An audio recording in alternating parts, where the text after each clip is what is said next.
በእጁ ያለው ምናልባት ስማርት ስልኮቻችሁን የምትጠቀሙ ካላችሁ ቶሎ ቶሎ እንድታወጡ እፈልጋለሁኝ።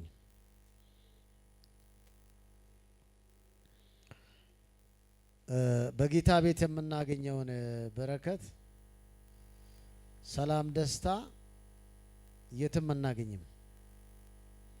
አሜን ነው። እግዚአብሔር የሚሰጠን በረከት ደግሞ ከሁሉ የተለየ ነው። ዓለም ላይ የትም ጋር ብትሄዱ እንደዚህ የተባረከ የእግዚአብሔር ነገር አለበት አታገኙም። ዓለም ላይ የምትሰማው ወሬ፣ ውካታ፣ ማይመች፣ ምረብሽ፣ ሚጎረብጥ ልብን ጭው የሚያደርግ እና ጆሮን ጭው የሚያደርግ ልብን የሚያሪድ ነገር ነው የምታገኙትና ስለዚህ በዚህ ሁሉ ጌታ የተባረከ ይሁን። እንደዚህ ሁሉ ከጌታ የምናገኘው በረከት ነው። ልብ ሁሉ ጊዜ ልባችን የሚያርፈው የት ነው ካላችሁ ጌታ ጋር ስንመጣ ብቻ ነው። ዓለም ላይ ጨመረ፣ ቀነሰ፣ እንዲሆነ፣ ሞተ፣ ወደቀ፣ ጠፋ የሚል ብዙ ልብ የሚረብሽ ነገር ታገኙታላችሁ። ግን ጌታ ጋር ስትመጡ ግን እርፍ ነው የምትሉት። ስለዚህ መሸሻችን ማምለጫ አለታችን ኢየሱስ ነው። ጎን ያለው ሰው ማምለጫ አለት ኢየሱስ ነው ብሎ፣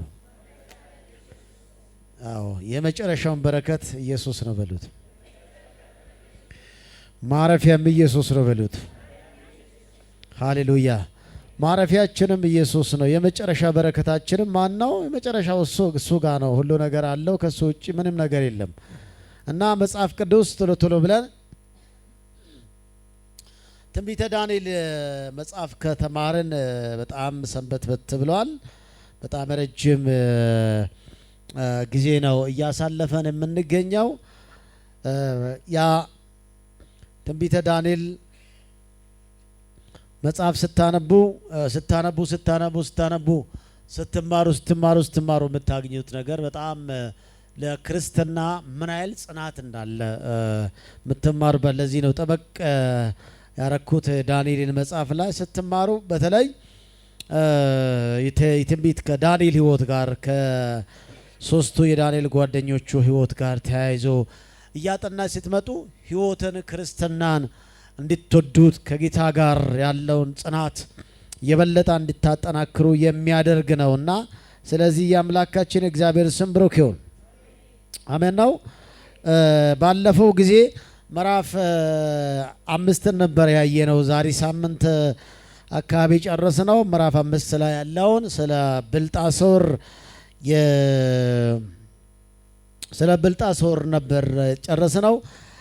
ብልጣሶር እና አባቱን ናቡከደነጾርን ቀጥለውም ደግሞ ብልጣሶርን እንዲዋረዱ እንዲገደሉ ካደረጋቸው እና ናቡከደነጾርን እንዲዋረድ ካደረጋቸው ነገርም ትዕቢት ነው። የመጨረሻው ሳር እንዲበላ ከሰው ስርዓት ውጭ እንዲሆን እንስሳ እንዲሆን አውሬ እንዲሆን ያደረገበት ለሰባት የአእምሮ ቀውስ ይሉታልና የአእምሮ መቀወስ ነው። ለሰባት ዓመት የተከሰተበት የአእምሮ መቀወስ ነው እና ስለዚህ ሰው የነበረው ሰው አውሬ ሆኖ ቁጭ ስል፣ ሰው የነበረው ሰው ጫካው ሲንከራተት፣ ሰው የነበረ ሰው ጥፍር ሲበቅልበት፣ ሰው የነበረ ሰው ደግሞ በጣም አውሬ ሲሆን በጣም የሚደንቅ ነው። አሁን እናንተ ባላችሁበት አውሬ ሆናችሁ ብትገኙ ምን ይመስላችኋል? አይደል? ከባድ ነው። ወይም ከእናንተ ጋር የነበረ ሰው በቅጽበት አውሬ ሆኖ ቢለወጥ ቤት ጥላችሁ ነው የምትተው አይደለ? እና እንደዛ ሆነው ከሆነ በኋላ ከ7 ዓመት ቀውስ አእምሮ ቀውስ በኋላ ወደ አእምሮ ተመለሰ። እግዚአብሔር ያመሰገነው። ሆኖም ግን ትዕቢት እንደዚህ እንደሚያዋርድ በደንብ አድርገነው አይተነዋል። እያንዳንዱ እያየነው ምዕራፍ 5 ላይ ደግሞ በዋናነት የትዕቢት ጥግ የመጨረሻ ትዕቢተኛ ደግሞ የልጁ ልጅ የሚባለው ብልጣሶር እንደዚሁ ትዕቢተኛ ሆኖ ደግሞ የበለጠውን በእግዚአብሔር ላይ ሲያቅራራ እግዚአብሔርን ሲንቀው እግዚአብሔርን ኃይል እንደሌለው የአይሁዳውያን አምላክ የእስራኤል አምላክ እንደማያድን እጁ እንደሌለው ክብር እንደሌለው ምንም ኃይል እንደሌለው አድርገው ሲጨፍርበት እንደው ከኢየሩሳሌም በወሰዷቸው በክብር ዕቃዎች ሲጠቀሙበት ሲጠጡባቸው እግዚአብሔር ግን ከላይ አየና መኔ ቴቄል ፋሬስ የሚለውን ባለፈው ሳምንት ያየ ነው ማለት ነው። ስለዚህ መንግስት የመኔ ቴቄል ፋሬስ የሚለው የመጀመሪያ መኔ ስል መንግስት ተቋረጠ፣ ተፈጸመ። ከዚህ በኋላ ተፈጽሟል። ኦሬዲ አለ፣ አበቃ። መንግስትን ቆጥረው እግዚአብሔር ፈጽሞታል፣ አበቃ። ከዚህ በኋላ ሊቀጥል አይችልም የባቢሎን መንግስት የሚለውን መኔ ቴቄል ማን ነው? ቴቄል የሚለው ደግሞ በሚዛን ተመዝነ ቀለ ተገኘና ስለተመዘን ቀለ ስለተገኘ እንግዲህ ሚዛን አልደፋም። ህይወቴ በጣም እግዚአብሔር ደስ የሚያሰኝ ሆኖ አልተገኘምና አለው። ፋሬስ የሚለው ደግሞ መንግስት ለሜዶና ለፐርሻ ለፋሬስ አሳልፎ ተሰጠው የሚለውን ብሎ ጨረሰው።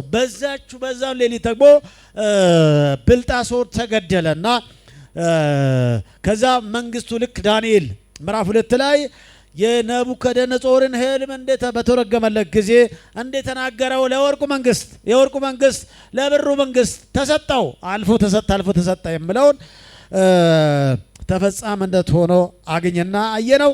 ዛሬ ደግሞ የምንቀጥለው ምዕራፍ 6 ቶሎ እንድናይ ምዕራፍ 6ን ቶሎ ብለን ብናየው አንበበነው በጣም ጥሩ ነገር አለበት ነውና በጣም የምትወዱት ክፍል ነው። በጣም ሁላችሁ የምትሰብኩበት በጣም አያያችሁበት እና በብዙ መልኩ ደግሞ ያስተማራችሁበት የተማራችሁበት ብዙ ጊዜ ሰብካችሁ የምታውቁት ክፍል ለምንባብም ቀለል ያለ ሁሉ ሰው የሚሰብክበት ክፍል ነው። ግን ለምንባቡ ቀለል ብለም ግን ህይወቱ የዳንኤል ህይወት በጣም እኛ ሰብከ እንደምናልፈው አይደለም። በጣም በመከራ ያለፈበት ዳንኤል ህይወት እንደምታውቁት በተግዳሮት በመከራ በጦርነት ያለፈ ህይወት ነው እና ያ ህይወት ነው ለውጥ ያመጣው። አሜን ነው።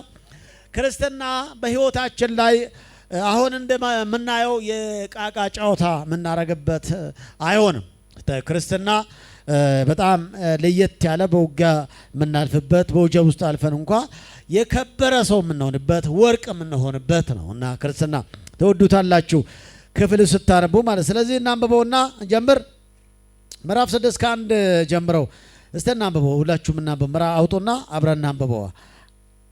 የተወሰኑ ቁጥሮችን አንብቤ ከዛ ደግሞ ክፍሉን እናወራበታለን። ምን ይላል ምዕራፍ 6 ከ1 ጀምሮ። በነገራችን ላይ ከምዕራፍ 1 ጀምሮ እስከ 6 ያለው ታሪክ ነው። ታሪክ ዘል ነው ትምህርቱ። ማን ነው? በእርግጥ በውስጡ ላይ ትንቢት ያዘለ ቢሆንም ትንቢቶች ቢኖሩበትም ግን አብዛኛው ታሪክ ነው የሚባለው። ከ7 ጀምሮ ደግሞ 12 ያለው ደግሞ ትንቢት ነው። ከዛ በኋላ ያለው ትንቢት ነው። ከነዚህ ደግሞ ያልተፈጸመው አለ፣ የተፈጸመ ትንቢቶች አሉ፣ መጠበታለን። ከ7 በኋላ ግን 6 ላይ እናንብበው። ዳርዮስ በመንግስቱ ሁሉ ዘንድ እንዲሆኑ 120 መሳፍንት በመንግስቱ ላይ ይሾሙ ዘንድ ወደደ። መሳፍንቱም ሂሳቡን ያመጡላቸው ዘንድ ንጉሱ እንዳይጎዳ 3 አለቆች በላቸው አደረገ። ከነሱም አንደኛው ማን ነበር? ዳንኤል ነበር። ዳንኤልም መልካም መንፈስ ስላለው ከአለቆችና ከመሳፍንት ምን ሆነ ይላል? በለጠ በለው። ወይ አየለ ወይ በለጠ በለው። በለጠ በል ጮክ ብላችሁ ምን ሆነ? በለጠ። ንጉሱም በመንግስቱ ላይ ይሾሞ ዘንድ ምን አረገው? አሰበው ይላል። በለጠ አሰበ ብላችሁ። ስለዚህ ቁጥር 4 ላይ የዚያን ጊዜ አለቆችና መሳፍንቱ ስለ መንግስቱ በዳንኤል ላይ ሰበብ ይፈልጉ ነበር ይላል። ምን ይፈልጉ ነበር? ሰበበኞቹ ሰበብ ፈለጉ ይላል። እንግዲህ የዚህ ታሪክ የተፈጸመው በዳንኤል ምዕራፍ 1 የተገለጸው የመጀመሪያ ታሪክ ከተፈጸመ ከ67 ዓመታት በኋላ ነው። የዚህ ታሪክ ምዕራፍ 6 የተፈጸመው በዳንኤል ምዕራፍ 1 እንደተገለጸው የመጀመሪያው ታሪክ ከተፈጸመ ከ67 ዓመታት በኋላ ነበር። ታላቁ ንጉሥ ናቡከደነጾር ከ606 እስከ 561 ለ40 ዓመታት ያህል ነግሶ ነበር።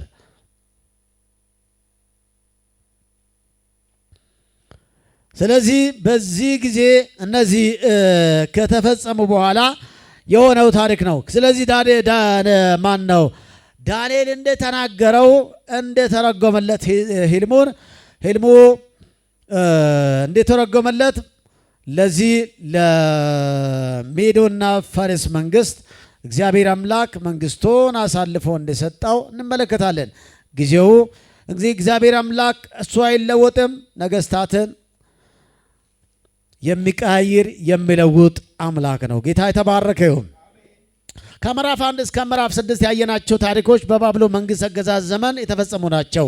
እንግዲህ ከምዕራፍ 1 እስከ 6 ያለው መመለከተው በባቢሎን መንግስት የተፈጸሙ ናቸው እና በባቢሎን መንግስት አገዛዝ ዘመን የተፈጸሙ ናቸው። በምዕራፍ 5 የባቢሎን በንጉስ ብልጣሶር ለእግዚአብሔር መቅደስ አገልግሎት የተለያዩ እቃዎችን ለባቢሎናውያን አማልክት ክብር በማዋሉ ምክንያት በዚያን ሌሊት የመንግስቱ መብቂያ ሆነ።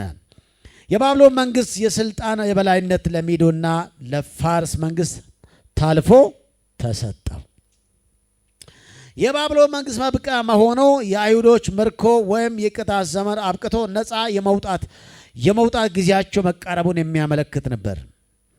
ይህም እግዚአብሔር አምላክ በነቢያቱ በኩል የባቢሎናውያን የጫኑባቸውን ጭቆና ቀንበር የሚሰበርበትና መቃብራቸው እንደሚከፈትበት የተናገረው የተስፋ ቃል ሊፈጸም በደጅ መሆኑ አመልካች ነበር።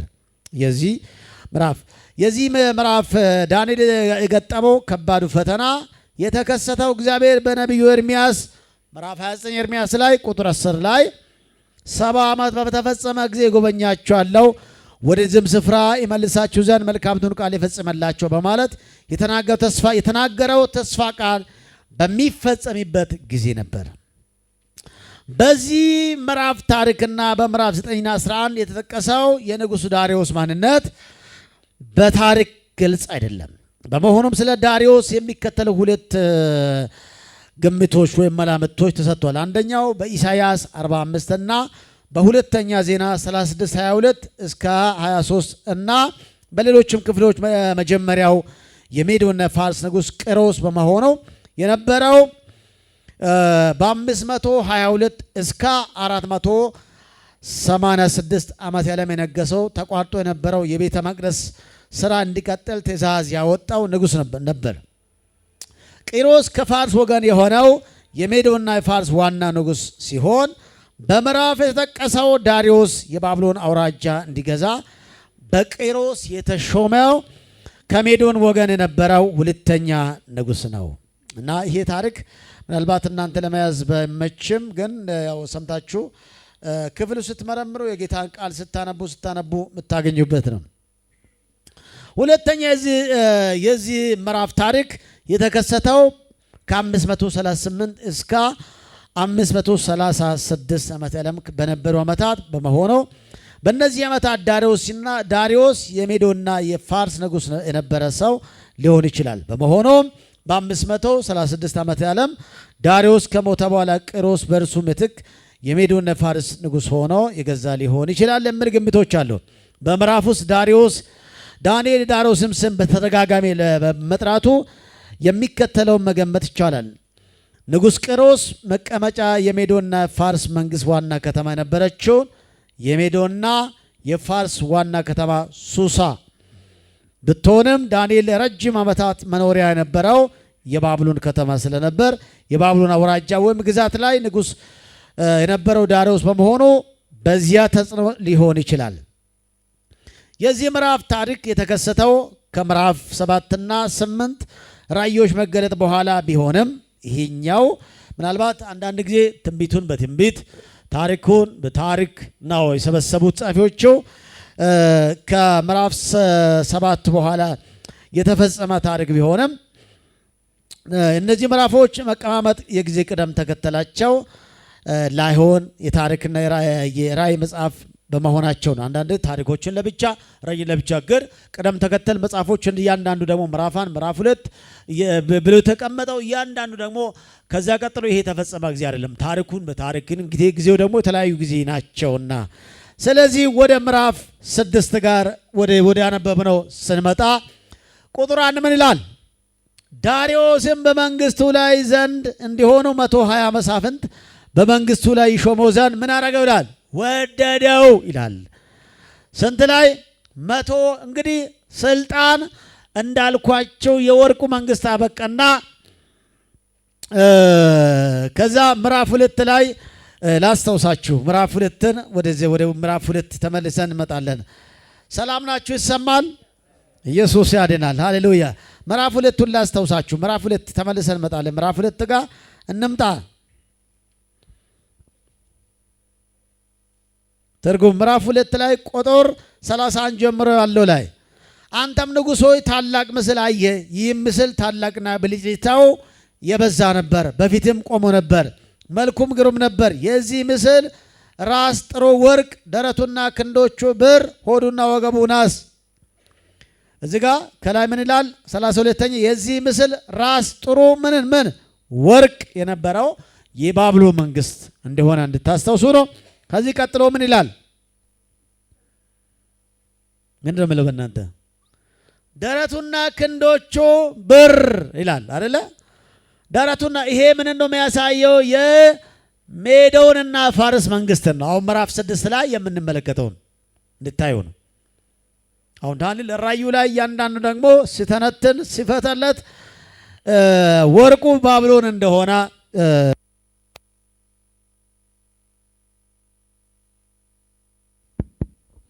ስለዚህ ወርቁ ባቢሎን፣ ቀጥሎ ደግሞ ደረቱና ክንዶቹ ብር ማን ነው ብለን ማን ነው? የሜዶንና የፋርስ መንግስት ነው። የሜዶንና የፋርስ መንግስት መሪው ማን ነው? ዳሪዮስም ይልለም እናንተ ምዕራፍ በእጃችሁ ምዕራፍ 1 ዳሪዮስም በመንግስቱ ላይ ይላል። ዳሪዮስ ይሄ የወርቁ ከወርቁ በኋላ ያለው የብር መንግስት። ዳሪዮስ በመንግስት ሁሉ እንዲሆኑ 120 መሳፍንት ይሾሙ ዘንድ ወደደ ይላል። እንግዲህ የሜዶንና የፋርስ መንግስት ጣምራ መንግስት ናቸው፣ ጥምር መንግስት ናቸው ሁለቱ። ሜዶንና ፋርስ አንድ ላይ ሁለት መንግስት አንድ ላይ። በበላይነት ግን የፋርስ መንግስት የበላይነቱን ወስዶ ማን ነው የሚቆጣጠርበት ማለት ሁለት የተለያዩ መንግስታት አንድ ሆነው የሚመሩበት ጣምራ መንግስት ማለት ነው።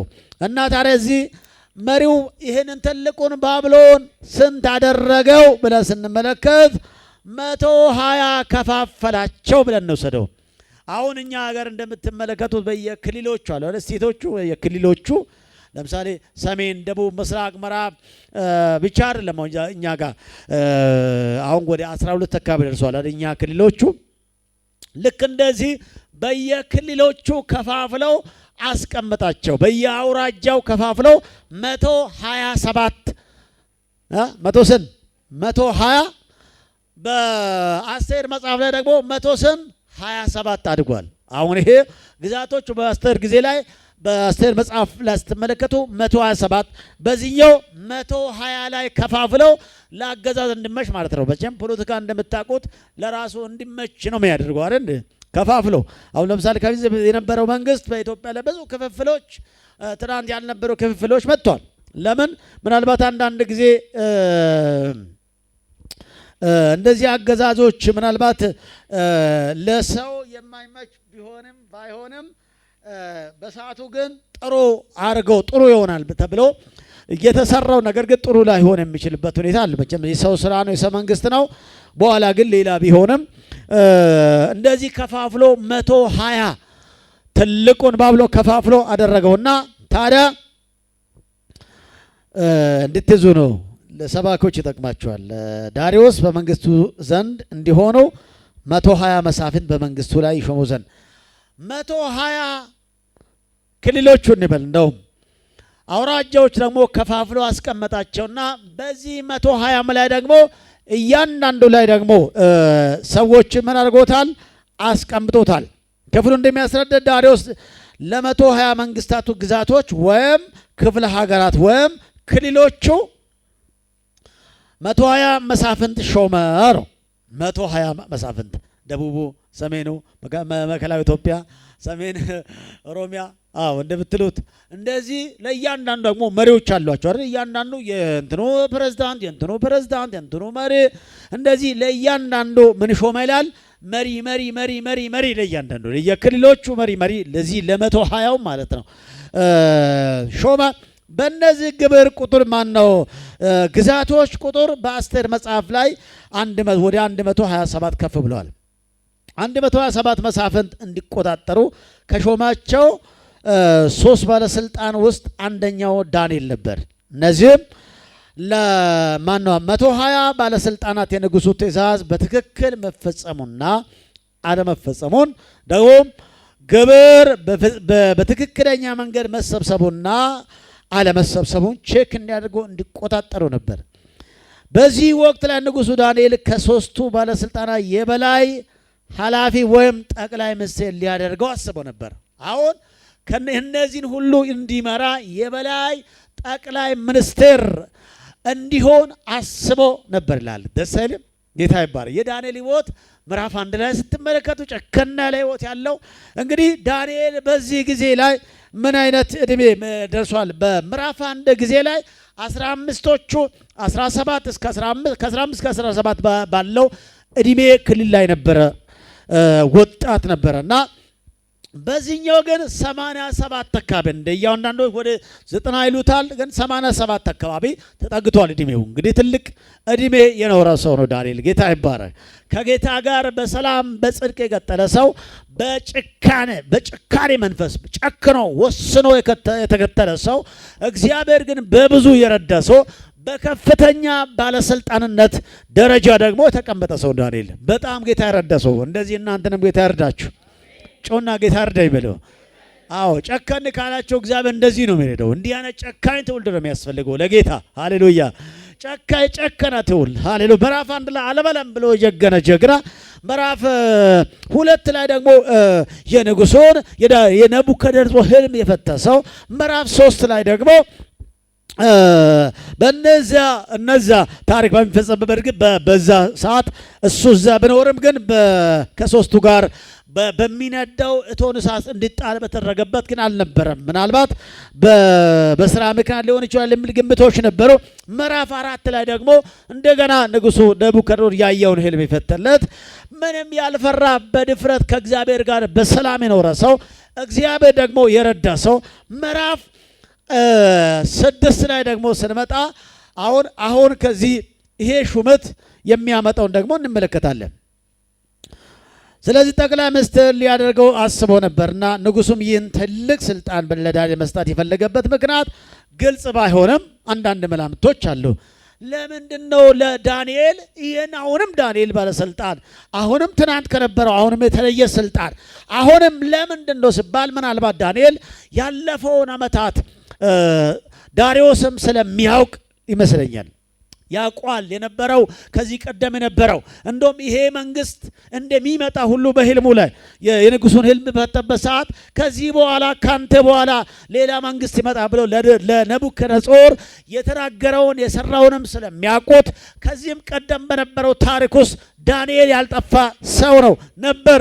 በዚህ ታማኝ ሰው ስለነበር ለዚህ ሊሾመው አሰበና ታዲያ ያ ሹመት ስላሰበው ብቻ ምን ተፈጠረ ዳንኤል ብላችሁ ስትመለከቱ ያው ክፍሉ ይነግረናል። አላችሁልን?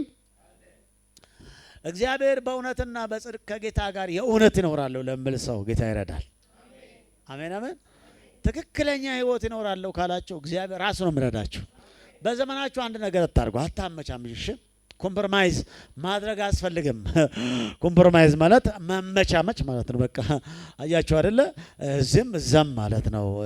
ማመቻመች ማለት እዚህም እዛም አለው ካንተም ጋር ጌታዬ አንተንም። ብዙም ጊዜ ሁለት ሚስት ያላችሁ ሰዎች አይታችሁ ከሆነ በእናንተ አካባቢ ሁለት ሚስት ያገባ ሰው ብዙም ጊዜ ያው መሀል ሰፋሪ ነው። እሷም ጋር አለ ዝም ጋር አለ። ዝም ሲመጣ ለዚህኛውም ጥሩ ተናጋሪ ነው። በቃ ግን ሁለቱም ሚስቶች ለማስደሰት ይጥራል። ግን እሷም ጋር አለ ዝም ጋር አለ እሱም ጋር አለ እሷም ጋር አለ። ወደ ሁለተኛው ጋር በኋላ ወደ አገባት ወደዛ ያደላል። በርግጥ ቢሆንም ግን መሀል ሰፋሪ ዝም ማሱ አለው ይችላል። እዚህ ጋር ይመጣል እሷ ጋር ይሄዳል። እንደዚህ አይነት በርግጥ ለማንም ብዙ አይደለም። ሁለቱም አይደሰቱም። ወደ ትልቁ ሲሄድ ትንሿ ደግሞ ያች ታናሿም ደግሞ ለምን ለሷ ብቻ ትለዋለች። ይሄ መንፈስ ተመታየ እግዚአብሔር የከለከለው ነገር ነውና ያ ወደዚህኛው ወደ ትንሿም ሲሄድ ደግሞ ያች ትልቋ ደግሞ እሷ ብቻ እያልካት እኔን ጣልከኝ ነው የምትለው። እግዚአብሔር ግን ይምታው። በእርግጥ አልፎ ነው የምኖረው። ይሄ በእርግጥ በክርስቲያን አይፈቀድም። ክርስቲያን አንድ ነው፣ ያው አንድ ነው። አንዱንም ማስተዳደር ከቻላችሁ በቃ አይደል? አይበቃም እንዴ? አንድ በቂ ነው። አንዱ የሰጣችሁን እንኳን መንከባከብ ከቻላችሁ ማሰረር ከቻላችሁ ልጆች ጨምራችሁ መምራት ከተቻለ አይበቃም? ምናልባት ጥሎ ለመሄድ ከሆነ እንጂ እኮ እንደዛ ብታሰበው አይሆንም። እግዚአብሔር ሕግ በእርግጥ አይፈቀድም። ሰው ግን በእርግጥ የተከለከለ አይደለም እና እግዚአብሔር እንደዚህ አይነት ህይወት አይፈልግም። እግዚአብሔር ጋብቻ እንድንኖር የሚፈልገው እግዚአብሔር የሆነ ማመቻመችን እግዚአብሔር አይፈልግም። እውነተኛ ህይወት አሜን። ከዳንኤል በደንብ እንማራቸው ብዙ ነገሮች አሉ። ይሄ ቅድስና፣ ንጽህናው፣ ከጌታ ጋር መወሰን፣ አልበለም እምቢ ማለትን ሃሌሉያ፣ እምቢ በቃ ኃጢአትን እምቢ፣ ክፋትን እምቢ፣ የሚያስገድል እንኳ ቢሆንም እምቢ፣ ለጌታ እኖራለሁ እኔ ጌታ ነኝ ማለት በጣም ትልቅ ነገር ነው። አሁን ዛሬ ዘመን ሰው በጣም በትንሹ እንኳን እግዚአብሔር የሚክድበት በትንሹ የምታለልበት እንኳን ወደዚህ ቸርች እየመጣችሁ የሆነች ነገር እንኳን ጥለፍ አድርገው ወደ መጠጥ ቤት የሚወስዱበት ዘመን ላይ ነው ያለነው። ሰዎች ወደ ቸርች እየመጣው እንኳን የሆነ ነገር ጥለፍ አድርገው ወደዚህ የሆነ ቦታ ላይ የሚወስዱበት ዘመን ላይ ነው ያለነው። መንገድ ላይ ቆሞ አንዳንድ አገልጋዮች መንገድ ላይ ቆማልና እኛ ቸርች ግቡ ይሉታል። ጠላፊዎች ማለት ነው። እኛ የሚባል ነገር አይሰራም። እኛ ቸርች በቃ አንዳንዶች የተለመደ ነገር አድርገውታል። በተለይ አሁን እነዚህ ነቢያቶቻችን እግዚአብሔር ይባርካቸው ለእግዚአብሔር አጀንዳ ሳይሆን ለሰው እና አባል ለማብዛት እና ሰው ለማብዛት በቃ ምንም እና በር ላይ ቆሞ ና እዚህ ጋር ግባ ይላል። አሁን እኛ ጋር የሆነች አገልጋይ ስትመጣ የተናገረችው ነገር እስከዛሬ አይረሰኝም እና ወደዚህ ስትመጣ በር ላይ ቆሙ አንድ እየቆሙ ደግሞ ግባ ወደዚህ ግባ ወደ የሚሉ ሰዎች ምን ለመጠቀም አናውቅም። እውነት ለመስራት ይሁን አናውቅም። እግዚአብሔር እንደዚህ አይፈልግም። እግዚአብሔር እውነተኛ ህይወት ይፈልጋል። አጀንዳው እግዚአብሔርን ስራ እንድንሰራ ነው እግዚአብሔር ይፈልገው። ክርስትና አሁን ስታዩ ነው መልኩ ተቀየረ ይመስላል። አሁን ሰው እየቀየረ ነው ያለው። በቃ እንደዚህ እግዚአብሔር እውነተኛ ህይወት ይፈልጋል። አሜን ነው። ወደዳችሁም ጠላችሁም እግዚአብሔር እውነተኛ ነው። አሜን ነው። እውነተኛ አምላክ እውነተኛ ህይወት ካንተ ይፈልጋል። በቃ ምንም የፈለገ ነገር ብትለው እግዚአብሔር እውነተኛ ጌታ ነው። አሜን ነው ወይ? ማመቻመችን እግዚአብሔር አይፈልግም። እንግዲህ ዳንኤልን በዚህ ጊዜ የሚገርመው ዳንኤል ባለፉት መንግስታት ላይ በጽድቅ ነው ኖረው። አሁንም ይሄ መንግስት መጥቷል። አዲስ መንግስት ነው። አሁንም ይቀጥላል ህይወቱ። አሜን ነው። በቃ ህይወት የሚለወጥ አይደለም። ከጌታ ማግኛችሁት ህይወት ይኸውላችሁ መንግስት በተቀየረ ቁጥር የሆነ ቤት የሆነ እንትን እናገኛ ብለን የምንቀይርበት ሳይሆን ህይወት ቀጣይ ነው። አሜን። አሜሪካ ሄዳችሁ የምትቀይሩበት ህይወት ሳይሆን ህይወት ነው። አሜን። እነዚህ ወጣቶች እንኳን በነበሩ ጊዜ ዛሬ እንኳን 80 ምናምን ዓመት ትልቅ ሽማግሌ ነው ዳንዬ። ሃሌሉያ። እንዲህ አይነት ነቢያት ይብዙልን። አሜን ነው። እንዲህ አይነት እውነት ተናጋሪዎች የሆነ ሰዎች ይብዙልን። ዛሬ ሸቃጭ ብቻ የሞለበት ጊዜ ነው። አሁን ደግሞ በጣም ክፉ የሞለበት በትንቢት ሰበብ ትንቢት ተናጋሪዎች አሁንም ብላችኋለሁ ደጋግሜ ስለምናገር እንድንጠነቀቅ ያስፈልጋል። ሰው ሁሉ ያሰበው ሁሉ ትንቢት ብሎ የምናገርበት ጊዜ መንገድ ላይ አስባችሁ ትንቢት ብላችሁ አታውሩ። አይወራም። ወይ ልትበሏትን የወደዳችኋትን ትንቢት ብላችሁ አውርታችሁ አትብሉ። ዝም ብላችሁ ይፈሉ ይሻላል። ሰርቆ መብላት አይሻልም? በትንቢት ሰበብ ከመብላት ማለት ነው። አሁን ስንሰማ በጣም ብዙ ነገር ነው የምናየው። ትዳርሽን ፍቺ የሚል ትንቢቶች እየሰማን ነው። ይሄ አሁን ትንቢት ነው ወይስ ቅሌት ነው? ትዳርሽን ፍቺ እና ተፈቶስ ሰው በስንት መከራ የሚያገኘው ዛሬ ትዳር። አንዳንዶች ትዳር ብርቅ ነው ሊል ይችላል። ብርቅ ላይሆን ይችላል። ለአንቺ ነው ብርቅ ያለው ነው፣ ለሰው ብርቅ ነው። አዎ። እና በውድ የተገኘው ትዳር አይፈተም። ትዳርሽን ከምትፈቺው የባልሽን ጸጉር ፍቺው ይላሉ ጥቅስ። ትዳርን ከምትፈታው የምስትን ጸጉር ፍታ አይሻልም? ያው ጸጉሯ ውስጥ የተቀመጠም ነገር ሊኖር ስለሚችል ስትፈታ ታገኘዋለህ ማለት ነው። ጎን ያለው ሰው እግዚአብሔር እኮ ስናገር እውነት ነው የምናገረው ብለው እና አሁን በተለይ በትንቢት በጣም ውዥንፍር እየተፈጠረ ያለበት ሰዓት ነው። በተለይ እዚህ አካባቢ እኮ በጣም የሆነ ዌቦች አሉ የተመታዩ ጠረኩ መንፈስ በኢየሱስ ስም የሆነ የቅሽቅሽ ያለ ነገር 89 አካባቢ ነው። እኛ ያው በአገልግሎት ልጅ ነንና ስንነሳ የሆነ ሐሰት ትንቢት ተናጋሪዎች ተነሱ። በዛ ሰዓት ላይ ምን ትንቢት ተናጋሪ እንደተሳቃላችሁ የሆነ ቸርች ሄዱና እኔ ማረሰው የሆነ ቃላዎች ቸርች ሄዱና እቺ ቤተክርስቲያን ሶዶም ነች ማለት ጀመሩ ማለት ነው። እንግዲህ ቤተክርስቲያን ጌታ በዛ ሰዓት እኔ ምን ይሰጣ ይመስላችሁ? እኔ ትንቢት አልፎ ነው የምናገረው እና እኔ ልክ ብልጭ ጥቂት ነው የምናገረው። እኔ ብዙ አይደለም 2 3 ነው የምናገረው። እነሱ 30 ይናገራሉ፣ 100ም የምናገርበት ጊዜ አለ። በቃ ይህን መበደል እናገርበት ጊዜ አለ። ከዛ እኔ ደግሞ ቆም ብዬ አየዋለሁ። እንዴ በልጅነት ተሰጠኝ ማስተዋል አለኝና እንዴት ቤተ ክርስቲያን እግዚአብሔር ሶዶም ነች ይላል? እሺ ጊዜ ያንተ ነው። ሳይለንት አርግሽ የማን እንደሆነ ባን ድምጻቸውም እንደ አውራ ዶሮ ደግሞ የዘመኑ ስልክ ስለዚህ እሺ ሳይለንት አርጉትና ስሙኝ በደም እና እንዴት ቤተ ክርስቲያን እየሄዱ ደግሞ እንዲህ ነው ይሉታል። አዛ የሆነ ነገር ሁሉ አይወራል። አላወራም መቼም ድካም ነኛ የቤተ ክርስቲያን እና የሌለ ነገር ሁሉ ሲወራ እንዴት እንደዚህ በጌታ በኢየሱስ ስም እያለ ብራለው ግን ብዙ የመቃወም አቅም የለኝም በሰዓቱ እንደ የመቃወም አቅም የለኝም። ግን በጣም የሌለ ነገር ውስጥ ሰው ስከት እንደ በጌታ እኔ ድሮም የእግዚአብሔር ቃል ተሰባኪ ነኝ እና ትንሽ ሆኜም እንኳን አሁንም ማነባለሁ ሰብካለሁ እንዳልወጣ ይዞኛል የእግዚአብሔር ቃል ማለት ነውና ስለዚህ ትንቢት ተናጋሪዎች አሁን በአሁን አሉበት የሌለ ነገር አሁን ይውላችሁ ይሄ የሌለ ነገር እየሰሩ ያሉበት ሰዓት ነው። እንደው ህይወቷ እንኳን ዝሙት ውስጥ እየኖረች የፈለገን እያደረገች ትንቢት እየተናገርኩ የሚሉ ሰዎች ያላጋጣማች የራስ ህይወት እንኳን ያለወጣ ህይወት ለሰው እንዴት ትንቢት ይናገራል? ሰው በእርግጥ እግዚአብሔር አይናገር እያልከ ግን አላምነውም። ቼቼንያ መንደር ሴተኛ አዳር የሆነ እያደረች መጣ ትንቢት ስትናገር እቺ ሴት አሁን ጌታ ነው የምናገረው አታወርም ብዙ አታናግሩኝ እስቲ በለ እንደው ጌታ ነው እየተናገረ ያለው አይደለም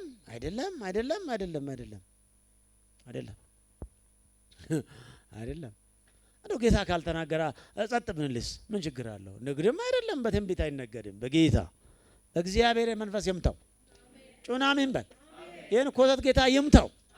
እግዚአብሔር እኮ ትንቢት ሲናገር ለቤተ ክርስቲያን ለማነጽ ነው የሚለው። አው ለማነጽ ነው እንጂ እኮ እናገረው ለማፍረስ ለማነጽ ነው። እግዚአብሔር ለማነጽ እንጂ ገንዘብ እናገኝበት አይደለም። ትንቢት በትንቢት መቼም ቢሆን ገንዘብ እናገኝ በጌታ በኢየሱስ ስም። ትንቢት በገንዘብ አይገኝ፣ ለገንዘብ አይነገርም። ለጌታ ሕዝብ በረከት ነው። በቃ ትንቢት ተናጋሪ ለራሱ አይደለም ለሕዝቡ መልእክት ይናገራል፣ ሕዝቡን አንጻል። ኃጢአት ውስጥ ካለ ተመለስ ይላል። ነቢያት አገልግሎት እንደዚህ ነው። ነቢያት አገልግሎት አንዳንድ ጊዜ ቁጡም ናቸው እኮ ካያችሁ ዳናነሽ ጉነል ገፋ አርገና ዳናነሽ ወይ በሏት ወንደረሰ ዳና ነው ወይ በለው እና ነቢያቶች ቁጡም ናቸው እኮ አንተ ምንድነው ተመለስ የምልም እናገራልና እና ዛሬ ግን ገንዘብ ምናምን ይገኛል ወይ ያዋጣል ወይ የምለው አገልግሎት እኔ ያዋጣል ብዬ መላክ በጌታ በኢየሱስ ስም እኔ ደስ የምለው የእግዚአብሔር ሕዝብ በነፃ ስናገልግ ደስ ይለናል። አሜን ነው እውነት ነው ብላችሁ እኔ ደስ የምለው የጌታን ሕዝብ በነፃ በቅነት ስናገለግል ደስ ይለናል።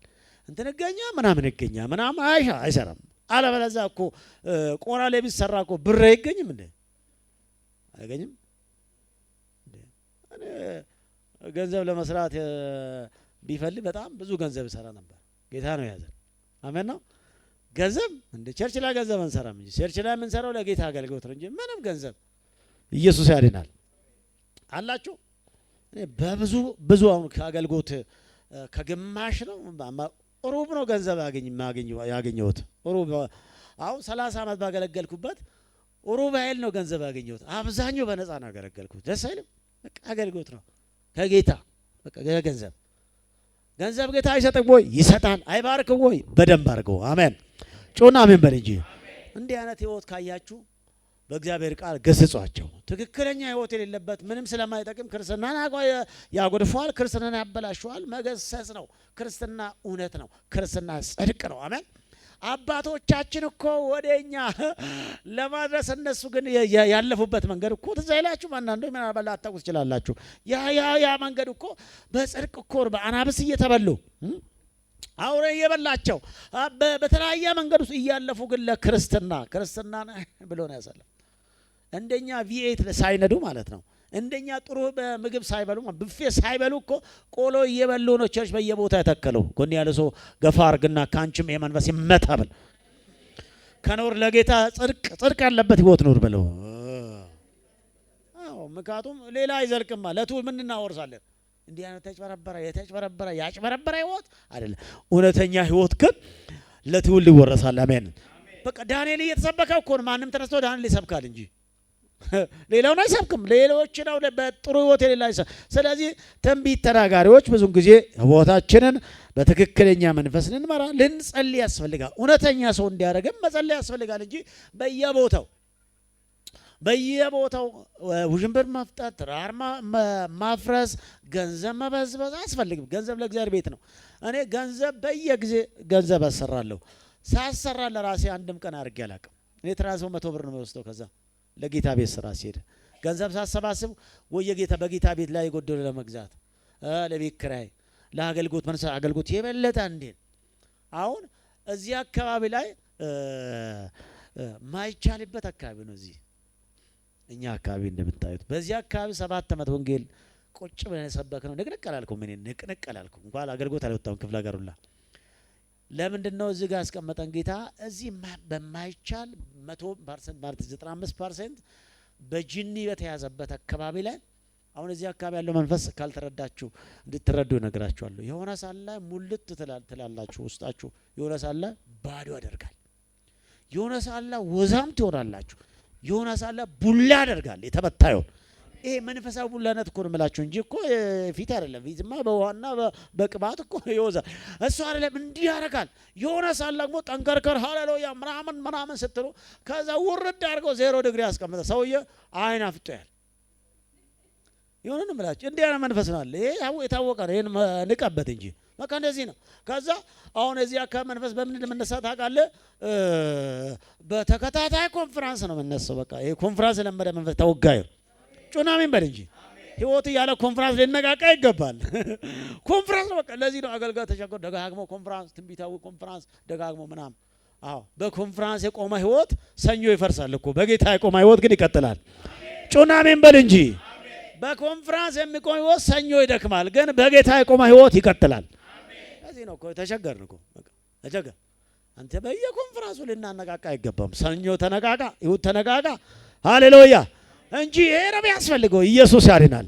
እና ታዲያ እንዲህ አይነት ህይወት ዳንኤልን ለመሾም አሰበ። ለምንድን ነው? መልካም ህይወት ነበረው። ምስክርነት አለ። ከአባ ማን ነው? ከድሮ ጀምሮ በጣም ብዙ አመታት ወደ 60 ምናምን አመታት ታሪክ የዳንኤል ህይወት እየመሰከረ ነው። ባቢሎን ላይ ጽድቅ ነበረው። በጣም ጽድቅ በሌለበት ፍትህ በሌለበት አሁን ዛሬ እኛ ሀገር አሁን ዛሬ አሁን እኛ ሀገር ዲሞክራሲ ያለበት 21ኛ መቶ ክፍለ ዘመን አሁን አለንበት። ሴንጀር በጣም ምን አለበት ነው? ዲሞክራሲ ያለበት ሀገር ላይ ነው። ዛሬ ነው መኖር እኮ ያቃተን አይደል? መቼ ነው መኖር ያቃተን? ዛሬ ስንት ስብከት እየሰማን ስንት እየተጫነ ስንት አሁን ነው እንጂ አጋንንት የበዛው አይደል? እንዴ እዚህ ይወጣል እዛ ይገባል እኮ። አጋንንት ዛሬ እኮ ነው የበዛው። ያኔም ነበር ግን ከዛ አሁን እንደው ቴክኒኮ በምናምኑ በበዛበት በዚህ ዘመን ላይ ሰው መኖር አቅቶታል። እግዚአብሔር የመኖር አቅም ይስጥ። ጩናምን በል እንጂ ኢየሱስን መንፈስ ይስጥ። ስለዚህ ንቃ፣ በርታ። እንደ ዳንኤል አይነት ህይወት ምስክርነቱን ስላየ ይህን ሰው ሊሾመ ወደደ። ሐሳይ ህይወት ያለው ሰው መቼም አይወርድም። አሜን ነው ወይ? ትክክለኛ ህይወት ያለው ሰው መቼም አይወርድም። አሜን ነው። ይፈለጋል፣ ድምፁ ይሰማል፣ ስብከቱ ይደመጣል፣ መዝሙሩ ይደመጣል። ምንድነው ካለ ንግግሩ ምላሱ ሳይሆን ህይወቱ ነው። አሜን። ክርስትና ምላስ ሳይሆን ሕይወት ነው። ጩና ክርስትና ምላስ ሳይሆን ሕይወት ነው በለው። ሕይወት ነው እንደዚህ ለውጥ የሚያመጡት ተጽዕኖ ፈጣሪ ሕይወት ያለው ሰው ነበር። ተጽዕኖ ሃሌሉያ! በሕይወቱ ላይ ያለው ተጽዕኖ የሚገርም ተጽዕኖ ያሳደረው ያለፈው ተጽዕኖ በሕይወቱ የነበረው ባለፋቸው ዘመናት ያሳደረው ተጽዕኖ ነው አገሪቱ ላይ ትልቅ ተጽዕኖ። ለዛም እኮ ዝም ብሎ በሰፈር መንደር ላይ በሆነው እንደው ታዋቂ የሚባለው በእኛ ሃይማኖት ብቻ አይደለም እኮ ይሄ ሰው በመንግስታት እኮ ለዛም በአሕዛብ መንግስታት አሜን እንዲያና ሞገስ ውስጥ እግዚአብሔር ጮና እግዚአብሔር ስታይ በለው። አረ እንዲህ አይነት ሞገስ ደስ አይልም? በቃ እንዲህ አይነት የተባረከ ሕይወት በቃ ይሄ እንትን ያልነበረ ሕይወት ዋው ሃሌሉያ! ኢየሱስ የተባረከ ሕይወት እንዲህ አይነት ጥሩ ሕይወት ነው። የዚያን ጊዜ ቁጥር 4 እስከ 9 ስትመለከቱ ምንድነው በዳንኤል ላይ አሁን የተቀነባበረው ሴራ ትመለከቱታላችሁ። ባልጨርስም አሁን ይሄ ሰው በ127 ባሉት ማን ነው መሪዎች ላይ ባለስልጣኖች ላይ እንዲሾም የበላይ ሆነው ማን ነው እንዲመሩት 3 አለቆች እንዲያደርጉ ከተፈለጉ ማን ነው ሊሾሙ ከነበሩ ሰዎች ላይ በእነዚህም ላይ የበላይ አድርጎ እግዚአብሔር ይህን ሰው ሊሾሞ ስለፈለገው በዳንኤል ላይ የተቀነባበረ ሴራ እንመለከት ከቁጥር 4-9 ዋው ጌታ የተባረከ ይሁን። ሴራው ቢበዘበት ጦርና ቢበዘበት እውነተኛ ሕይወት ያለው ሰው ያሸንፋል። አሜን አሜን አሜን አሜን። ትክክለኛ ሕይወት ያለው ሰው ምን ያደርጋል? የፈለጋ ጦርነት የፈለጋ ወከባ የፈለጋ ብቻ ትክክለኛ ሕይወት ሊኖረን ይገባል። ትክክለኛ ክርስትና ከኖራችሁ አይቀር እየሰማችሁ ነው ወጣቶች? አዎ ወጣት እየሰማችሁ ነው። አሁን ያለው አብዛኛው ወጣት ነው እየሰማችሁ። ትክክለኛ ሕይወት ካላችሁ እናንተ አሸናፊ ናችሁ። ትክክለኛ ሕይወት ካላችሁ ትክክለኛ ክርስቲያን መሆን ፈልጉ። እሺ እንደው ትክክለኛ ነቢይ ለመሆን አትፈልጉ። ትክክለኛ ክርስቲያን ለመሆን ፈልጉ። አሜን። የሆነ ነቢይ ለመሆን ብቻ ሰው ምንም የሚኖር ምንም ብቻ እንትና አሳምሮ መናገር ነው የሚፈልገው። ሕይወት ሰዎች ይበልጣል። ሕይወት እናገር። አሜን። ይሄ ስለዚህ ከቁጥር 4 ጀምረው ስትመለከቱ እንደዚህ ይላል። የዚያን ጊዜ ይላል ሊሾሞ ባሰበበት የዚያን ጊዜ አሁን ዳንኤል ላይ የሚቀነባበረው ሴራ ታዩታላችሁ። የዚያን ጊዜ መቼም ሹመት እንደምታውቁ እንኳን እንዲህ አይነት ትልቅ ሹመት አይደለም። የቤተ ክርስቲያን ሹመትም ከባድ ነው እና የቤተ ክህነት ሹመትም ከባድ ነው። ጦርነት ያለበት ነው ምናም ጎሳ ምናም እና የዚያን ጊዜ ምን አደረገው? አለቆችና መሳፍንቶ በስለ መንግስቱ በዳንኤል ላይ ሰበብ ይፈልጉ ነበር ይላል። ሰበበኛ ተመታ ይሆን እንግዲህ ይህንን በጽድቅ ያገለገለውን ሰው በጽድቅ የኖረውን ሰው በጽድቅ የሰራውን ሰው በጽድቅ ለጌታ የተጋውን ሰው ለመጣል ምን ማድረግ? ሰበብ መፈለግ። ይህን ሰው የሚጥሉበትን ይህን ሰው የሚገሉበትን ይሄ ሰው እንዳይሾም የሚያደርጉት ሴራው ቀላል አልነበረም እና ይፈልጉ ነበር። ደስ የምለው ምን ይላል? ይፈልጉ ነበር። ነገር ግን ይላል የታመነ ነበረና ይላል። ደስ አይልም? ምን አይነት ሰው? ታማኝ ሰው እና ቀጥሎ ምን ይላል? ስህተትና በደል ያገኙበት ዘንድ አልቻሉም። ኢየሱስ ያድናል። እንዲህ አይነት ስህተትና በደል ያገኙበት ዘንድ አልቻሉም። እስቲ አልቻሉም በላ። ለምንድን ነው ያልቻሉ? ዳንኤል ምን አይነት ሰው? ታማኝ ሰው፣ የታመነ ሰው እና ስህተትና በደል ሊያገኙበት አልቻሉም። እንዲህ አይነት ይወደስ አይደል? ሰው ፈልጎ አስፈልጎ ስህተት ማያገኝበት ህይወት እንደው ከስንቱ ቢገኝ ነው። እግዚአብሔር እንዲህ አይነት ህይወት ያብዛልን። አሁን እንከን በበዛበት ክርስትና፣ ቆሻሻ በበዛበት ክርስትና ላይ ነው። ታማኝ ለጌታ ታማኝ ይሄ ሰው ለጌታ ብቻ መሰላችሁ እንዴ? ለመንግስት ታማኝ ነው። ለማን ታማኝ? ባለ ከፍተኛ ባለስልጣን ነግሬያቸዋለሁ። ይሄ ዳንኤል በስልጣን ነው የመጣው። ሰራተኛ እየሰራ ነው። ባለስልጣን ነው እየሰራ ነው የመጣው። ግን ለመንግስት ታማኝ ነው። አሁን ዛሬ ዘመን ላይ እስከ ማን ነው ስሾም ያልበላ ስሻሪ ቆጨዋል የሚል መሪ ጥቅስ ይዞ ነው የሚመጣው። ገና እንደገባው ይሄን ያህል ሚሊዮን ገና እንደገባው ይሄን ያህል ሽብር ገና እንደገባው ይሄን ያህል መሬት ይላል። ይሄ ቅሌት እኮ ነው የተመታየው። በቃ ይሄ ነው። እሱ ግን ስልጣን አለው፣ ቁል በእጁ አለው፣ ማይተም በእጁ አለው። ምን አይነት ሰው? የታመነ ሰው። እግዚአብሔር የመንፈስ ይስጠን። አሜን። ይስጠን። ለሀገራችን ለኢትዮጵያ ይስጠን። ለሕዝቡ እግዚአብሔር ይስጠን። የታመነ አገልጋይ፣ የታመነ መሪ፣ የታመነ አገር መሪ፣ የታመነ የወረዳ የቀበሌ መሪ። የስንቱ ልብ ነው ዛሬ እግዚአብሔር ልብ ስንቱ ላይ ያልፋ። አሁን ዛሬ መስባሪ በዘበት፣ ሌባ በዘበት፣ ዋሹ በዘበት እና አጭበርባሪ በዘበት።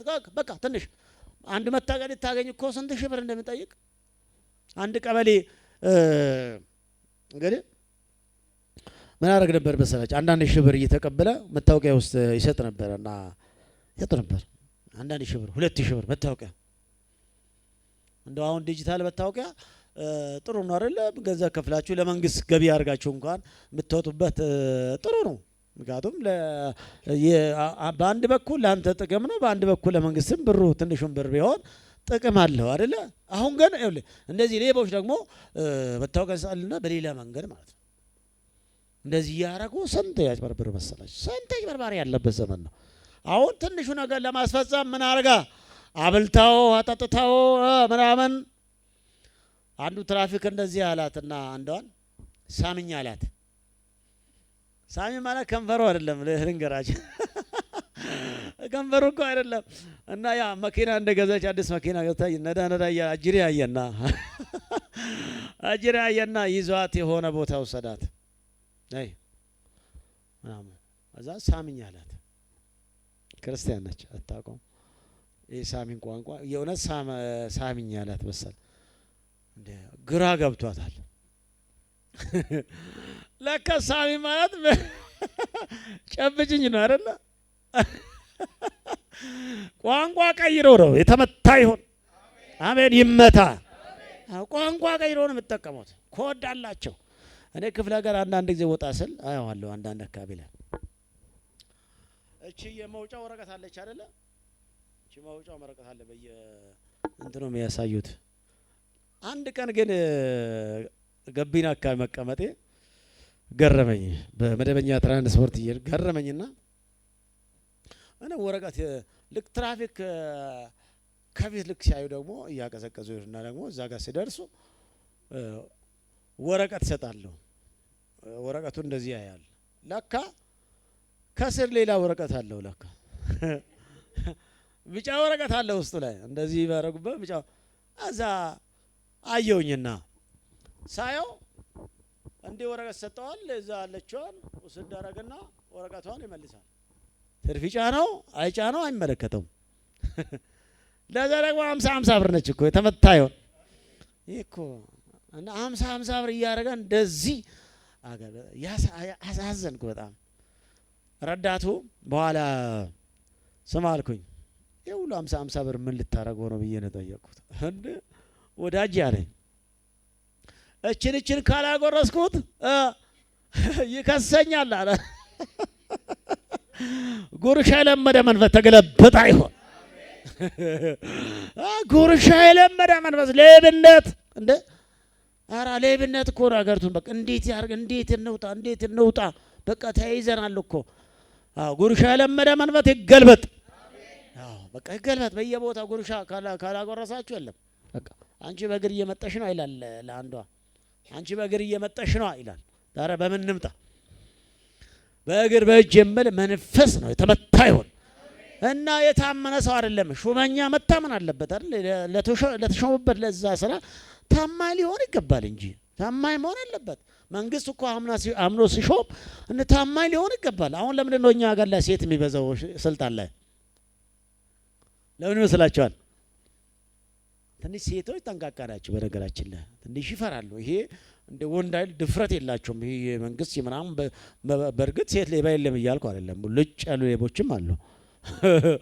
ይሄ ማለት አለው። ግን በሚበዛው ምንድነው እህቶቻችን አሁን ይበዛል አይደለ? ሴቶች በእርግጥ እንደ ወንድ አይደል ሌባ አይደለም። በቃ እንደዚህ ያለ ከርሌስም አይደለም። በጣም ጠንቃቃ ናቸው። ለስራ ታማኝ ናቸው። በቃ ትንሽ ነገር ከተፈጠረ ረብሻ ነው የሚፈጥሩት። ወንዶች ዝም ብለን የምናሳልፋቸው ቀላሉ ነገር እነሱ ጋር ሃርድ ነው። በቃ ለአንድ ብር ጨዋታ ነው የምትለቀው ሴትየው።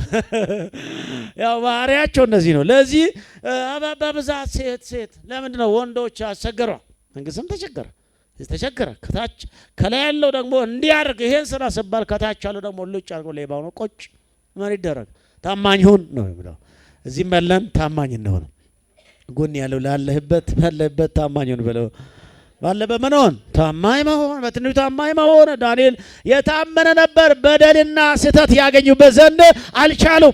ለምንድን ነው ያልቻሉ? ዳንኤል የታመነ ይላችሁ። የፈለጉ ቦታ ሄዱና የፈለገውን ነገር ሄዱና እስቲ ቆይ እናያለን እስቲ ፈትሽ።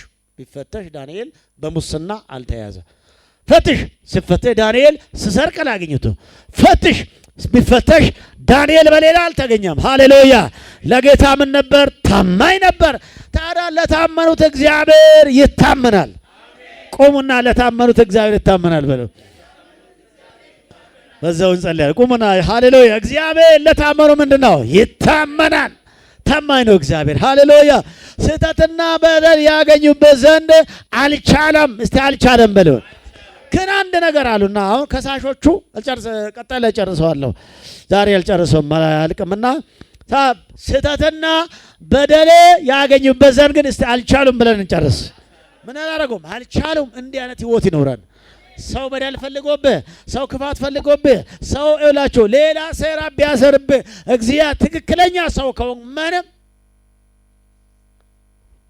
ሌባ ሁሉ ጊዜ ይፈራል አይደለ? ሌባ ሁሉ ጊዜ ድንጉጥ ይፈራል። ፈሪ ነው። ለምን ይፈራል? አዎ የሚያቃት ነገር አለ። ሌባ ፖሊስ ባያ ቁጥር ይፈራል እኮ መንገድ ይቀይራል። ለምን? ያቃላ ይታወቃል። ግን ሌላ ሰው ደግሞ እኔ አልፈራም። አሁን እኔ ኩራ ብዬ ነው የምኖረው። ምክንያቱም ይሄን ያክል ይሄን ነው ብዬ የምሳገበት ነገር ስለሌለ ፖሊስ ይዘኛል እንትን ይዘኛል ምን አለ። ለምን? በጽድቅ የምኖር ሰው መፍራት የለበትም። ሌባ ሁሉ ጊዜ ግን ምን ይሆናል? ይፈራል። በህይወታችሁ እውነተኛ ሰው ከሆናችሁ አሰጉም። አሜን። ጌታ በዚህ ይባርካል። የዳንኤል አይነት ህይወት ይሰጣችሁ። በጽድቅ መኖር ይሁንልን። እውነት ተናጋሪ ያርገን። ለእውነት መኖር መሞትም ይሁንልን። እግዚአብሔር በዚህ ይባርካችሁ። ለታመኑት ይታመናል። ታማኝ ከሆናችሁ እሱም ስለ እናንተ ይታመናል። ሃሌሉያ! የአናብስት አፍ ያዘጋው እምነት ነው። አሜን አሜን። ይሄ ሰው ወደ ኋላ ያመጣበታል በሚቀጥለው በጣም እናንተም ስለምታውቁት ክፍሉን እና ለዚህ ታላቅ ስራ የሰራ ታላቅ ጀግና እግዚአብሔር ባሪያ። ይሄን ህይወት ልንፈልግ ይገባል። ትክክለኛ ህይወት ከፈለጋችሁና ካገኛችሁ ለትውልድ በረከት ናችሁ።